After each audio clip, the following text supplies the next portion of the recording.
வணக்கம் வணக்கம். ஜிஎம்பி மாயவரம் வாசனை யூடியூப் சேனல் அன்புடன் வரவேற்கிறது. காலையில 3:30 மணிக்கு எழுந்திரிச்சு 4:30 மணிக்கு நோன்பு வச்சுட்டு 5 மணிக்கு பள்ளிவாசல்ல போய் தொழுதுட்டு 6 மணிக்கு நான் ட்ரெயினை பிடிச்சி சென்ட்ரல் ரயில்வே ஸ்டேஷனுக்கு போகணுங்க. அந்த காலை நேரத்தில் ரொம்ப மனசுக்கு சந்தோஷமா இருந்தது. வழியில் ஒரு பாய் பார்த்தாரு. அஸ்ஸலாமு அலைக்கும் சொன்னேன். எங்கே போறீங்கன்னாரு. ரயில்வே ஸ்டேஷன் போகிறேன்னு சொன்னேன். உடனே அவரோட வண்டியில் ஏற்றிட்டு வந்து இந்த ரயில்வே ஸ்டேஷனில் விட்டுட்டாருங்க.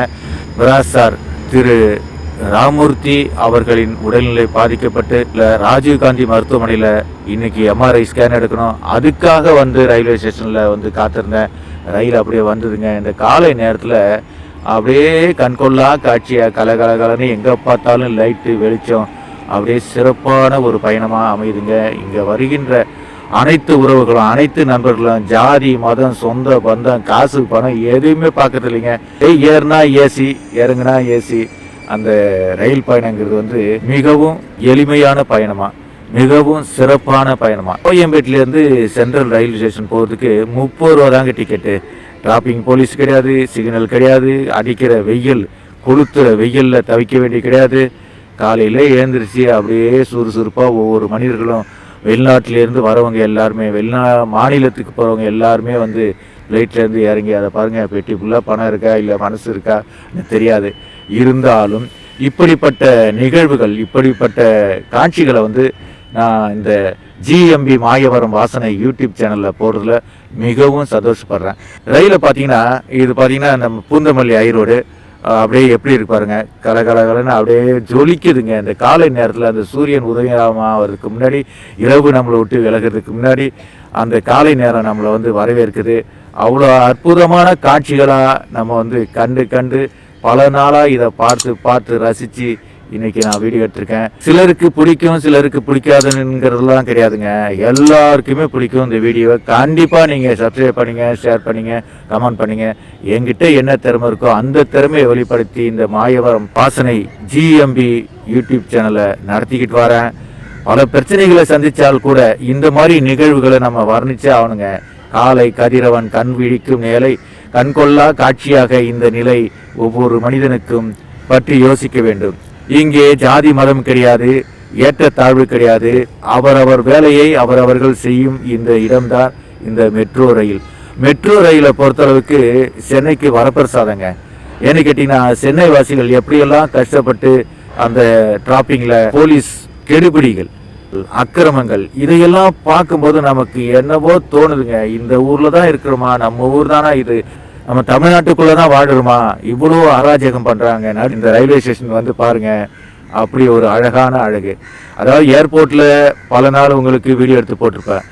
ஏர்போர்ட்டுக்கு பிறகு சென்ட்ரல் ரயில் நிலையத்தில் தாங்க எத்தனை அடுக்கு மாடி, எவ்வளோ கீழே இருக்கும் எவ்வளோ உயரத்தில் இருக்குன்னு தெரியவே தெரியாது. அங்கங்கே ஒளி பொறிக்கல, அங்கங்கே தகவல் சொல்லிகிட்டு இருக்காங்க. 6 பிளாட்ஃபார்ம் இருக்குது. 6 பிளாட்ஃபார்மில் இந்தந்த பிளாட்ஃபார்மில் இந்தந்த ட்ரெயின் நிற்கிதுன்ட்டு சொல்லிக்கிட்டே இருக்காங்க. அங்கே வந்து போலீஸ்காரங்களோ மற்ற இந்த கமிஷன் வாங்குகிற அதிகாரிகளோ அங்கே கிடையாதுங்க. ரொம்ப நீட்டாக ரொம்ப அழகாக இதையெல்லாம் நம்ம பார்க்கறதுக்கே கண்கள் கோடி வேணுங்க. மெட்ரோ ரயில் நிலையம் வந்து இவ்வளோ சுத்தமாகவும் இவ்வளோ பாதுகாப்பாகவும் அப்படியே ஏறிக்கட்டு இறங்கினா படிக்கட்டு அடாடாடா சொல்லி மாளாதுங்க. இங்கே உள்ள மக்கள் எல்லாம் தன்னோட கடமைகளை சரியாக செய்கிறாங்க, உழைக்கிறாங்க. இரவு பகல் பாடாமல் இந்த பணப்பெட்டிகள் பொருள்களை எடுத்துக்கிட்டு அந்த ரயில் நிலையத்தில் அப்படியே தள்ளிக்கிட்டு ஏர்போர்ட் மாதிரி ஏர்போர்ட்லேருந்து வந்தவங்க தான். ஏன்னா இந்த ரயில் வந்து மெட்ரோ ரயில் ஏர்போர்ட்லேருந்து இறங்கி சென்ட்ரல் தான் லாஸ்ட்டு. அப்படி இருக்கும்போது இந்த மாதிரி வாழ்க்கையை நம்ம ஒவ்வொரு மனிதனும் வாழ்க்கையை அனுபவிக்கணுங்க. என்ன சேர்த்து வச்சோம், என்ன கொண்டு போகிறோம், யாருக்காக வாழுறோம், எதற்காக வாழுறோம் தெரியாமலே வாழ்ந்துட்டு இருக்க வாழ்க்கை.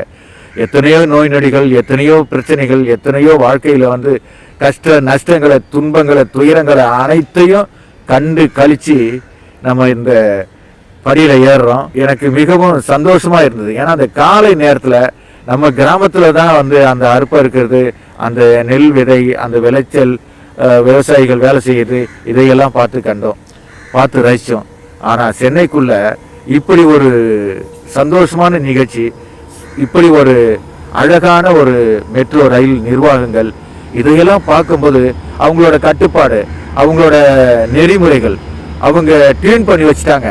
இப்படிதான் ஒவ்வொரு பயணியும் இப்படிதான் போகணும், இப்படிதான் வரணும். அங்க வந்து காவல்துறை அதிகாரி வந்து டிராபிக்ல நின்றுட்டு கமிஷன் கேட்கறதோ, வண்டியை மறைச்சி பணத்தை கொடுக்குறதோ, ஹெல்மெட்டு போடலானாக்க ஃபைன் போடுறதோ, அப்படிப்பட்ட வேலைகள்லாம் இங்க கிடையாதுங்க. உங்களுக்கு எங்க விதிக்கப்பட்டிருக்கோ, உங்களுக்கு எங்க வந்து அந்த பயணம் சுகமா இருக்கோ, அந்த பயணத்தை அந்த ரயில்ல அங்க வந்து பார்க்கறதுக்கு ரொம்ப சந்தோஷமா இருக்கேன்.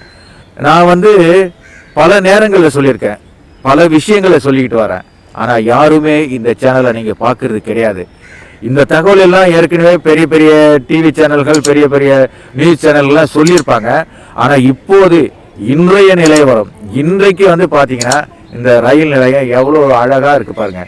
இந்த பெண்கள் எல்லாம் தன்னோட கடமையை அவ்வளோ அற்புதமா செய்யறாங்கன்னு தான் அர்த்தம். வந்து எத்தனை மணிக்கு எழுந்திரிச்சாங்க, எத்தனை மணிக்கு வந்தாங்க அப்படிங்கிறதுலாம் வேறு பக்கம்.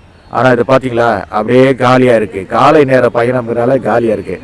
அதுக்கப்புறம் நேரம் ஆக ஆக ஆக ஆக அத்தனை பயணிகளும் அப்படியே நெரிசல்ல அப்படியே சிக்கிக்கிட்டு வந்தா கூட அங்கங்க ஒரு கொஞ்ச நேரம் தான். இதை பாக்குறீங்க பாருங்க, சென்ட்ரல்ல நான் மேலே வர அந்த ராஜீவ்காந்தி மருத்துவமனையில் அந்த லைட்டு, அந்த சென்ட்ரல் ரயில் நிலையம், இது ராஜீவ்காந்தி மருத்துவமனை, இதையெல்லாம் பார்க்கும் போதுங்க கண்ணுக்கு குளிர்ச்சியா இருக்குங்க.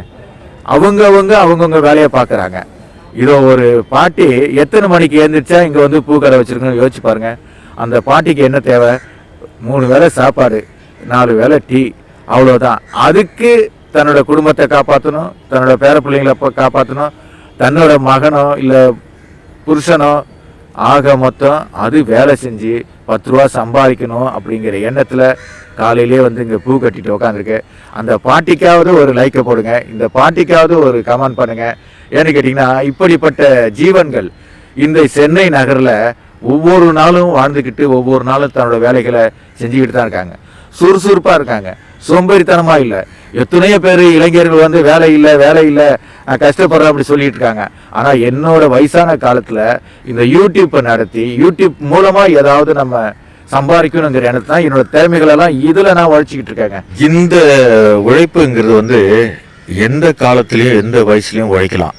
ஆனால் நோய் நொடி இல்லாமல் வாழணுங்கிறது தான் ஒவ்வொரு மனிதனோட ஆசையும் வேண்டுகோளும் துவாகும். இந்த நோன்பு நாட்களில் நம்ம எதை விரும்பி எதன் அடிப்படையில் துவா கேட்குறோமோ அந்த கடமைகளோட நம்ம தொழுது துவா கேட்டு ஜகாத் கொடுத்து மக்களுக்கு நன்மையை செஞ்சால் அனைத்துமே கிடைக்குங்கிறது வந்து இஸ்லாத்தோட நாயகம் ஸல்லல்லாஹு அலைஹி வஸல்லம் அவர்களோட கடமைகளில் நிறைவேற்றப்பட்ட சில விஷயங்கள். நம்ம ராஜீவ்காந்தி மருத்துவமனையை பொறுத்தளவுக்கு கேள்விப்பட்ட முறையில் பல விஷயங்களை, பல தகவல்களை, பல நல்ல டாக்டர்ஸு, பல நல்ல நிர்வாகம், பல நல்ல சிஸ்டர்ஸு, தொழில்நுட்ப கலைஞர்கள், இவர்கள் பணியாற்ற விதம் இருக்கு இல்லைங்களா, மாறுபட்டு இருக்கு. அதாவது ஒரு 5 வருஷத்துக்கு முன்னாடி, ஒரு 10 வருஷத்துக்கு முன்னாடி உள்ள நிர்வாகமும், முன்னாடி உள்ள டாக்டர்ஸும், முன்னாடி உள்ள நிர்வாகிகளும் தான் இப்போ இருக்கிறாங்க. சிலர் வந்து புதுசாக வந்திருக்காங்க. இருந்தாலும் அவர்களோட கடமை பணி இருக்கு இல்லைங்களா, ஒரு உயிரை காப்பாற்றணும், ஒரு உயிருக்கு எந்த சேதாரமும் வரக்கூடாது, எந்த நோயாளியும் பாதிக்கக்கூடாதுங்கிற ஒரு கடமை உணர்வோடு தான் இந்த ராஜீவ்காந்தி மருத்துவமனை செயல்படுது. அந்த மருத்துவமனையில் தான் எனது நண்பர் மிராஸ் சார் ராமூர்த்தி அவர்களை சேர்த்துருக்கோம். அந்த மருத்துவமனைக்கு தான் காலையிலே இந்த ரயில் பயணம், மெட்ரோ ரயிலில் நான் வந்து சந்தோஷமாக சொர்க்கத்தில் வர மாதிரி ஒரு சூழல் ஏற்பட்டது. அதை தான் நான் வந்து இந்த சேனலில் போட்டிருக்கேன். தயவுசெய்து ஜிஎம்பி மாயவரம் வாசனை யூடியூப் சேனலை சப்ஸ்கிரைப் பண்ணுங்கள், ஷேர் பண்ணுங்கள், கமெண்ட் பண்ணுங்கள். நன்றியுடன் அப்துல்லா, மாயவரத்தார். நண்பனுக்கு நண்பன் எல்லாம் நஞ்ச வச்சு பழகுறாங்க,